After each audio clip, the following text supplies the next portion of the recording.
दुनिया की एक बहुत बड़ी ताकत के रूप में ऑटोमोबाइल मैन्युफैक्चरिंग हब के रूप में भारत डेवलप हो रहा है। इस सेक्टर का लगभग 7 to 7.5% कंट्रीब्यूशन देश की जीडीपी में होता है और पिछले 10 सालों से इंफ्रास्ट्रक्चर का जो ग्रोथ हो रहा है, रोड बन रही है, हाईवे बन रही है और बहुत ऊंचे ऊंचे मकाम जो है पिछले 10 सालों में हम लोगों ने भारतीय सरकार ने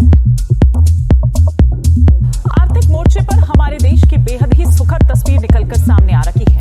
मेड इन इंडिया प्रोडक्ट्स का डंका पूरी दुनिया में बज रहा है, जिससे न सिर्फ देश के खजाने में बढ़ोतरी हो रही है बल्कि युवाओं को रोजगार भी मिल रहा है। देखिए रिपोर्ट।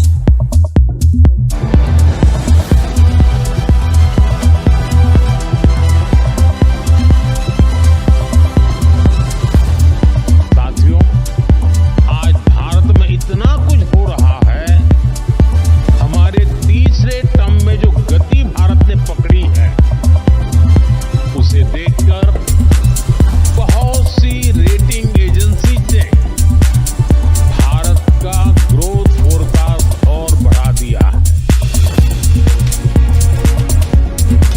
ये नया भारत है जिसकी दौड़ में अब रफ्तार है, जिसकी रफ्तार में रवानी है और जिसकी रवानी के आगे अब कोई रोड़ा नहीं, क्योंकि ये रफ्तार ही तरक्की की है। इतने ऊंचे उठोगे, इतने ऊंचे उठोगे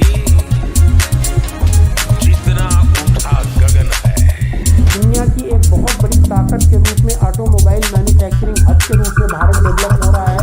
इस सेक्टर का लगभग 7 to 7.5% कंट्रीब्यूशन देश की जीडीपी में होता है और अगर आप एक्सपोर्ट वगैरह में देखेंगे तो लगभग टोटल इंडिया जो एक्सपोर्ट करता है 8% के आसपास ऑटोमोबाइल सेक्टर का कंट्रीब्यूशन होता है।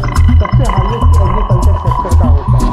पिछले 10 सालों से इंफ्रास्ट्रक्चर का जो ग्रोथ हो रहा है, रोड बन रही है, हाईवे बन रही है और बहुत ऊंचे ऊंचे मकाम जो है पिछले 10 सालों में हम लोगों ने भारतीय सरकार ने अचीव किए हैं। लगभग सब जगह हाईवे हो गए हैं, रेलवे का पुनरुद्धार हो रहा है, स्पीड बढ़ रही है। आप देखिए हवाई अड्डे बहुत तेजी से बढ़ रहे हैं।